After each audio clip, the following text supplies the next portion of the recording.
Estamos sentados junto a Damián Kirchner, será parte de las jornadas de hoy, hablando de narrativas transmedia. ¿Cómo te va, Damián? Buenas tardes. ¿Qué tal? ¿Cómo están? Bueno, Damián es director de Mediamorfosis, un espacio dedicado a analizar y promover en toda América Latina el desarrollo de nuevas narrativas creadas a partir del uso innovador de la tecnología, productor audiovisual, especialista en transmedia y actual director general del programa televisivo Padres e Hijos, que se emite por la señal de La Nación Más. Damián también es consultor sobre innovación en medios. Paréntesis hago para Padres e Hijos, que es un programa genial, conducido por Peto Menagen. La verdad que es un gusto y es muy emotivo además verlo, sobre todo cuando uno es padre. Gracias. Damián, bueno, ya estuviste como espectador en la primera jornada. ¿Qué impresiones te está llevando de este Artec 2019? Bueno, estoy muy contento que me hayan invitado, muchísimas gracias. Me encontré con un espacio muy interesante y un evento que tiene que ayudar a todos a pensar en la unión de la tecnología con el arte y cómo la tecnología nos va dando herramientas expresivas para poder crear de otra manera, y es un momento muy interesante para buscar y encontrar esos espacios en común que tiene el arte más tradicional analógico con las tecnologías digitales, y ahí creo que hay una oportunidad. Estuve hoy recorriendo con Lara, con la vicerrectora, el IUPA, y me encontré con un espacio que desconocía, realmente inspirador, muy conmovedor lo que están haciendo, creando artistas.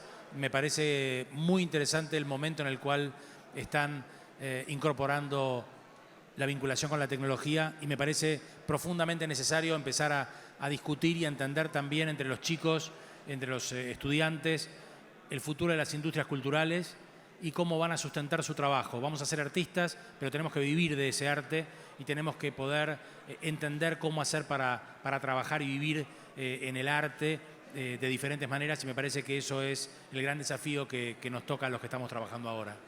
Damián, en tu recorrido entre la innovación, las industrias culturales, los medios, ¿sigue pasando de encontrarse con resistencias las redacciones en general? Pienso de cualquier medio, en cualquier soporte, ¿siguen teniendo resistencias a las nuevas tecnologías o es algo de quizá la primera época de la relación medios tradicionales, medios digitales, y ya hay un poco más de apertura? ¿Cómo ves el panorama actual? Hay reacción en general a los cambios porque cuestan, porque hay que aprender nuevas cosas, hay que prepararse para ese cambio, y uno se encuentra confortable en algún espacio y tener que cambiar, tener que modificarse, verse amenazado, genera disconfort. Me parece que ya todos nos dimos cuenta que el paradigma cambió, y el que no se da cuenta se va a quedar afuera, y se trata de cambiar o morir.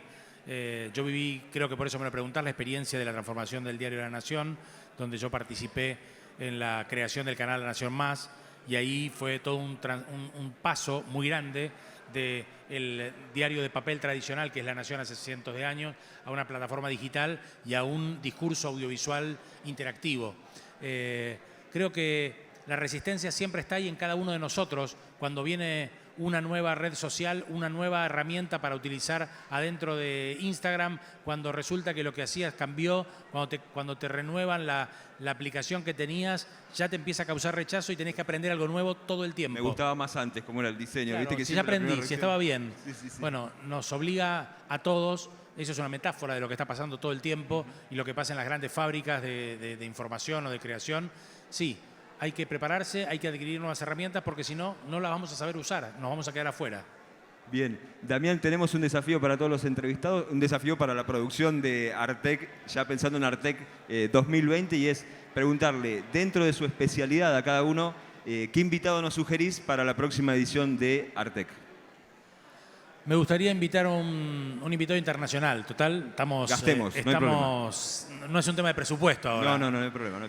Yo invitaría a Piet Petersen, que es un alemán con el que estoy trabajando en la provincia de Ruhr, en Alemania. Ellos tienen una residencia artística en tecnologías en la ciudad de Essen, y creo que tenemos que poder tejer un puente con otros países.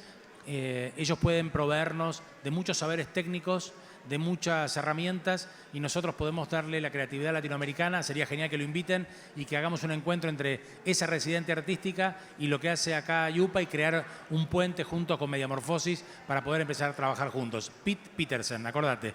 Lo agendamos. Un alemán Desafío de para 35 años que te va a volar la peluca. Bien, agendado entonces, Damián, muchísimas gracias. Quedamos expectantes entonces de todo lo que tiene que ver con las narrativas transmedia. Justamente Damián junto a Fernando Irigaray estará en ese panel a las 20 horas. Así que bueno, esperamos la conferencia de Damián. Muchísimas gracias por venir. Gracias por invitarme.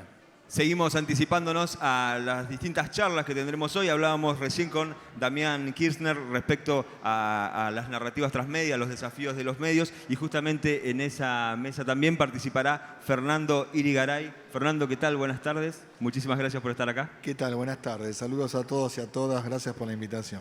Gracias a vos. Bueno, Fernando es magíster en nuevas tecnologías de la información y la comunicación. Dirige y conduce programas documentales para televisión, interactivos y transmedia. Obtuvo el Premio Internacional Rey de España en la categoría Periodismo Digital en el año 2003 con el documedia Calles Perdidas. Fue finalista además con el documedia Vibrato en el Premio Nuevo Periodismo Iberoamericano en la categoría Internet en el año 2009. Y también tiene un reconocimiento por parte de FOPEA al periodismo de investigación en la Argentina.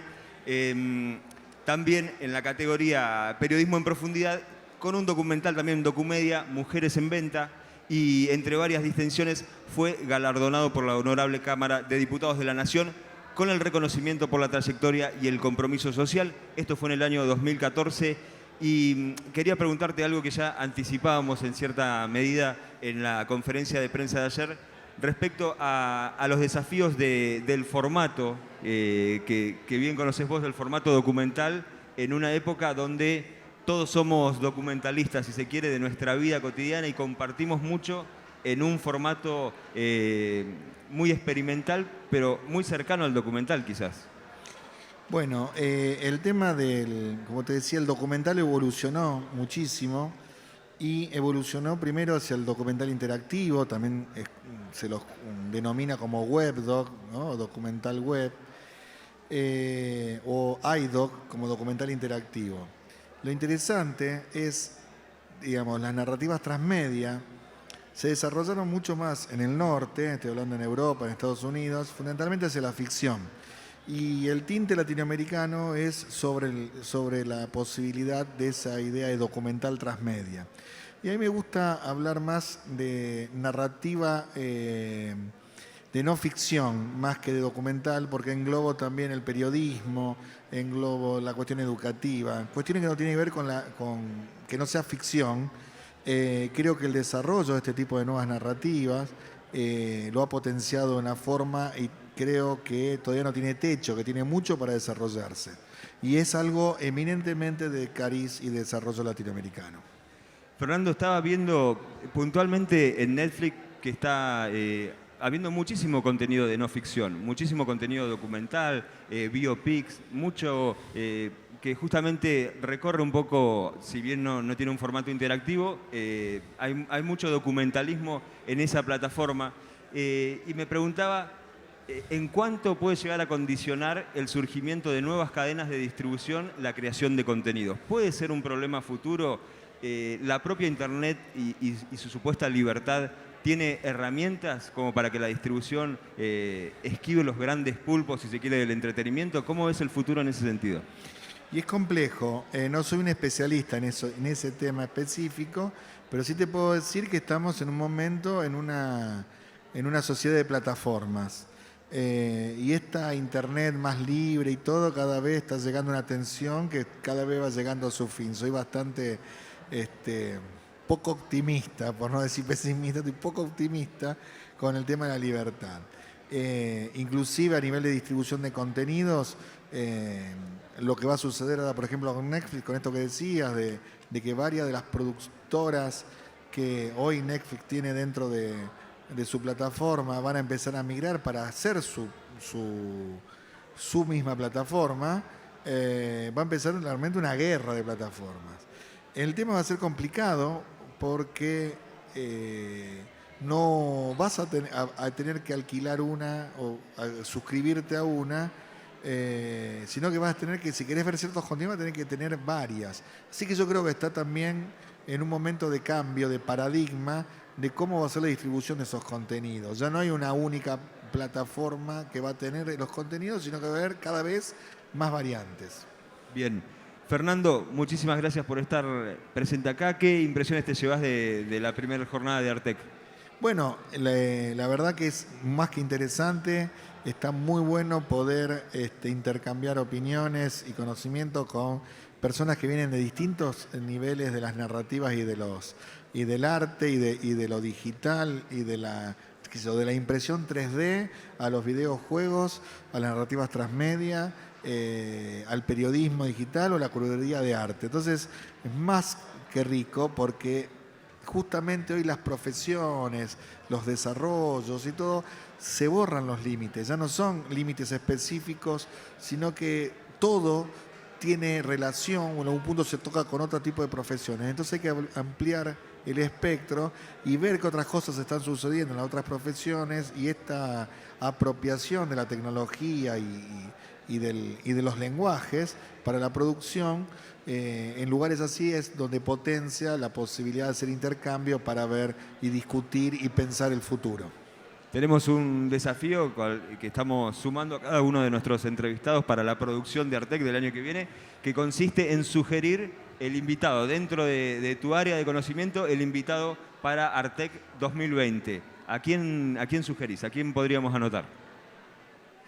¿Tiene que ser uno o puede ser dos? Pueden ser dos, pueden ser dos. Bueno, no voy a decir Carlos Escolari porque seguramente lo ha dicho Damián, que es un referente de Argentina, que ahora vive en España y que está trabajando sobre interfaces, y antes fue uno de los libros más conocidos de narrativa transmedia. Yo sugiero de Brasil a Denis Porto Renault, de la Universidad de la Unesp, de la Universidad Estadual de Sao Paulo, y él fue, por ejemplo, la primera persona que empezó a trabajar la idea de transmedia en el periodismo. Fue la primera vez en Iberoamérica que se escuchó el término y uno de los primeros en el mundo. Y un investigador y también productor de transmedia. Y si querés, en esta misma área de inteligencia artificial, a un argentino que vive en Chile, que es de la Universidad de Chile, que es Lionel Brosi, que trabaja sobre el análisis, las posibilidades sobre inteligencia artificial. Digo, ustedes ya tienen muchos trabajando en la parte ingenieril, pero también es necesario empezar a ver lo que está sucediendo del otro lado. Si nosotros no domamos las inteligencias artificiales y empezamos a ver el código desde las ciencias sociales, va a ser complicado. Bien, muy, muy interesante el aporte y el desafío para la producción de Artec. Fernando, muchísimas gracias. Bienvenidos al espacio de narrativas transmedia y medios digitales.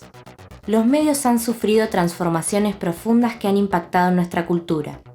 La convergencia digital propone nuevos desafíos a la comunicación y las narrativas transmedia establecen un camino para dialogar con las nuevas audiencias. Con ustedes, Fernando Irigaray y Damián Kirchner. Modera Ricardo Aye. Una de las cosas que veo en esta territorialidad de Mediamorfosis, cuando vamos a trabajar a diferentes lugares, como estamos ahora acá, es que a la gente le gusta contar sus historias, quiere contar lo local. Yo quiero contar mi historia y de ahí pintar mi aldea. El secreto está en cómo lo hacemos, es aprender la manera.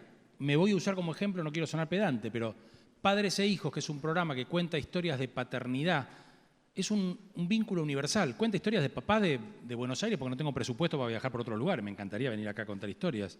Pero las historias de los papás con sus hijos de Buenos Aires son universales. Y eso lo convierte en un producto local. Local, porque son de ahí, y es global. ¿Sí? Entonces, hay formas de poder. Y es un programa con un presupuesto chiquitito, muy... entonces, se puede, pero hay que encontrar la fórmula de qué manera hago que mi producto pueda amplificarse. Y el otro tema es tratar desde el momento en que generás tu producto, en pensar en que tu producto no sea solo para tu audiencia de tu ciudad, de tu provincia, de tu país, que sea para el público de tu misma lengua. Tratar de encontrar audiencias, pensar en que hoy los productos viajan y hacer, si yo hoy hago un producto, yo lo mínimo que lo hago es hispanoparlante. Lo mínimo que pienso es hispanoparlante. Si puedo, lo hago para varias lenguas.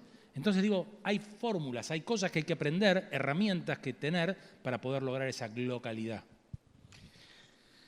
Cuando yo hablo del territorio y tanta importancia del territorio, estoy hablando que solamente el territorio es acá, sino es la relación entre el espacio físico, pero que puede ser, yo por ejemplo puedo hacer esta experiencia de un determinado tema, pero con una historia local puede ser llevada a otros territorios, ¿no? Esa relación de territorio. No es, hay algunas historias que sí, que necesito porque tienen que ver con una obra determinada, como un espacio. Pero hay un montón de otras cosas que no, y estoy totalmente de acuerdo con lo que dice Damián. O sea, uno no puede pensar, tiene que pensar una historia universal, pero pensado justamente esa tensión de lo local global, porque si no es imposible después venderla o monetizarla, ¿no? Pero digo, también tiene que ver con esa raigambre, el espacio hace que tenga una relación de esa trama con lo que está viviendo.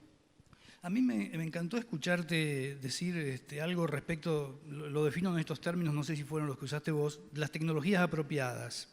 Quiero decir que parecería que estamos muy pendientes de las nuevas tecnologías, de la comunicación a una escala tecnológica impresionante, pero una narrativa puede circular por otras vías también, desde las carteleras callejeras, las carteleras escolares, los cuentacuentos en las plazas. ¿Es una forma en donde podría recircular el transmedia también? Totalmente, es lo que plantea, o sea, no se necesita tecnología de última generación, que también está buenísimo, porque como mostraba Damián recién, y lo que estamos viendo acá, hay cosas fabulosas, o sea, hacer videojuegos en primera persona, que acá hay especialistas, es fantástico, pero no necesariamente tengo que hacer un videojuego en un súper desarrollo, porque también puedo hacer otras cosas más sencillas. El tema es el ecosistema, cómo funciona. Yo, en el primer Mediamorfosis, que me invitó Damián y que tuve la oportunidad de presentar también trabajo, estuvo Robert Pratten. Robert Pratten, un especialista mundial, el que diseñó lo de Game of Thrones, la parte de transmedia. Pero hay un montón de cuestiones, o sea, hablaba de presupuestos que nosotros son inimaginables, pero sí hay algo que me quedó y que a mi equipo desde el 2014 lo tengo como grabado antes de empezar, el dispositivo adecuado en el momento justo y la historia perfecta sería, ¿no? Más o menos la traducción. Y cuando te salís de eso, digo, hay que volver ahí. O sea, vos, mientras tengas claro eso, o sea, porque no es, ay, hoy salió la última tecnología, fantástico. Yo vi acá y me encopé porque como estaban haciendo impresiones 3D. Entonces mañana digo, este proyecto tiene impresión 3D. A lo mejor sí, porque lo amerita la historia, ¿no? Es como la investigación, ¿no? ¿Se acuerdan eso? Muchos de los que vienen, los que estamos en la universidad, el objeto condiciona el método. Bueno, acá la historia va a dar las posibilidades de elegir cuáles son las plataformas para la narrativa, no al revés, yo sé usar tal cosa y hago esto. No, tiene que ver con el público, tiene que ver dónde está situado, dónde voy a trabajar. Entonces, nosotros nos tocó hacer un proyecto de un museo con mucho presupuesto y utilizamos Oculus y desarrollamos para Oculus. Pero hicimos esto y queríamos ir al barrio a trabajar con la tecnología más simple, con gente que no tiene un acceso tan grande al tema nunca había visto a lo mejor 360. Entonces era con el cardboard, con una caja de cartón de 200 pesos y un celular medio, ¿no? Entonces, bueno, eso es siempre ver que la historia para ver qué plataforma. Bueno, ¿quién quiere preguntar? ¿Quién tiene consultas? Sí, Ángela. Todo esto que comentaban de la crisis, el caos que tenemos de producción de contenidos, me llevaba a la reflexión y me gustaría conocer la opinión que tienen los dos sobre el tema de los derechos de autor, porque hoy de algún modo está buenísima, hay un perfil que nos permite, digamos, que los contenidos se generen, sean democráticos, circulen. Pero también es cierto que a veces es difícil entender o ver, creo que además no hay legislación, creo que Europa tiene un avance en ese sentido, ¿no? El tema de los derechos, lo que es Internet, lo que es la circulación de los contenidos, porque terminan siempre Facebook, Google, YouTube, haciendo negocios con lo que hacemos y muchas veces con pocos recursos, ¿no? Me gustaría por lo menos tener idea de qué es lo que piensan. Bueno, hay algunas organizaciones que lo tienen más resuelto que otros. los que, digo, es más, hay organizaciones de control de derechos que lo tienen más resuelto, pero es claro que la multiplicación digital hace muy difícil el control de eso y en muchos sentidos está buenísimo que se multiplique la obra y se multiplique, que la gente la tome y la rehaga y la haga propia y cree su propio contenido con las obras. Por el lado del autor es muy difícil después seguirlo. Creo que también parte de eso es lo que yo decía, de que no hay reglas y las reglas las tenemos que crear y tenemos que encontrar la manera de crear esas reglas para proteger a los autores con las cosas que hacemos. Estamos en ese momento de ese quiebre, pero sí, claramente hay un problema ahí. Hay un problema delicado que no está resuelto. Quiero decir, hay entidades de determinadas áreas, directores o autores o actores o determinadas que tienen en determinados espacios más control que otros, pero sí, hay un problema. Las obras pierden la autoría. Vos haces una foto, la publicaste y ya fue. A lo sumo esperás que alguien te diga, la sacó Damián, pero te la usan, si no, nadie, ya está. Yo saqué ahí algunos slides, hablaba de la propiedad intelectual. Hay una artista muy interesante que conocí a través de Paula Zuccotti, que es una colega nuestra, que hablaba de Penélope Umbrico. Penélope Umbrico hizo una muestra en el Pompidou increíble de fotografía, donde expuso una obra increíble de imágenes de las puestas del sol, y ella no sacó una sola foto, sino que las recolectó todas de redes sociales. O hay otro artista que se llama John Raffman, que lo que hace es hacer recortes de Google Earth de personas, y sus fotografías son recortes de Google Earth, y él no sacó ninguna. ¿Y de quién es la propiedad intelectual de eso? La crisis en la propiedad intelectual es total, está en una crisis enorme, te quiero decir. Acá tenemos otra pregunta. Hola, ¿qué tal? Quería hacer dos preguntas en realidad. La primera, participando de distintas investigaciones de performance, de videodanza, pudimos encontrar en estas nuevas territorialidades algunos puntos o algunas redes que se tejen en distintos espacios. En base a eso, quería preguntarles si ustedes también habían notado que se pueden trazar algún mapeo en esa territorialidad y si también podemos visualizar algunos espacios de resistencia o centralidades y periferias. Eso por un lado. Y por otro lado, preguntarles si algunos habían tenido experiencia con artes del movimiento, porque hay como una cierta resistencia a las hibridaciones o a la transmedialidad cuando nos chocamos con algo tan importante como es el uso del cuerpo. Todo preguntado desde el ámbito de la danza, ¿cierto? Yo contesto yo una parte porque, digamos, estar en la universidad me permite hacer cosas experimentales y a mí me encanta, es una cuestión ya personal y también tiene que ver con el gusto, tratar de ver cuestiones que tienen que ver con esa experimentación y fundamentalmente, que es el recorrido que hemos intentado hacer nosotros desde la productora de la universidad, esos híbridos, ¿no? Trabajamos con cantatas, o sea, grupos musicales con videos trabajados sobre el tema de la música, incorporación digital a través de los móviles y algo de danza. O sea, estamos siempre tratando de encontrar. No es fácil trabajar, pero también no es a veces barato hacerlo en el low cost, pero cuando nos permiten, sí, yo creo que es un buen punto de cruce, los que nos permite, o sea, el concepto de performance, por eso lo decía al principio la territorialidad, permite esos cruces fabulosos. Y una cosa interesante, que después de eso puede salir productos a desarrollar, es no pararse a veces tan solo en lo que ya está seguro, sino ver en esos momentos donde esas fronteras se borran. El documental, o sea, considerar el documental transmedia, lo que estamos hablando de documental no tiene nada que ver con lo que era el documental antes. O sea, porque tiene partes de ficción, si vos querés. El tema de decir, esto es el cuerpo, el movimiento, la danza, totalmente. Son partes expresivas de un entramado más complejo que esa narrativa transmedia. Desde ya, a mí yo abogo justamente porque estoy hablando del espacio y me gusta hacer cosas y nos interesa trabajar con cosas localizadas y utilizamos. Es una cosa más que buena para una narrativa transmedia porque incorpora otro tipo de participación.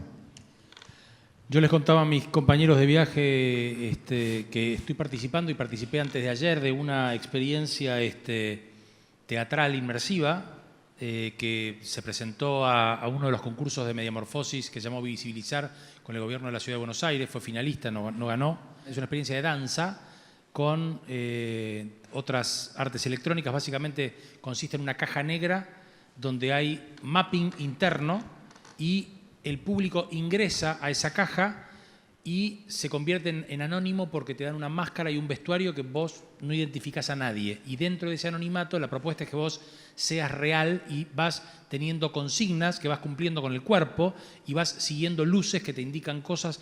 Y es una obra activa, interactiva, con tecnología, con danza, con teatro, con guión. Sí, se puede todo. Y que aparte es absolutamente monetizable y sostenible, porque levantás, cerrás la carpa y te la llevás y te vas a otro lugar, y los actores son el mismo público. Entonces digo, sí, hay enormes posibilidades para las ciencias, artes del movimiento, perdón, para encontrarse con la tecnología. Creo que hay enormes posibilidades, desde Fuerza Bruta o La Fura del Bau, digo, ¿no? Total. Y encontrarse con la ciudad y con el mapping y con los espacios públicos. Y digo, sí, adelante, lo festejo, no paren. Les agradecemos mucho la presencia. Muchas gracias. Gracias a nuestros invitados. Muchas gracias.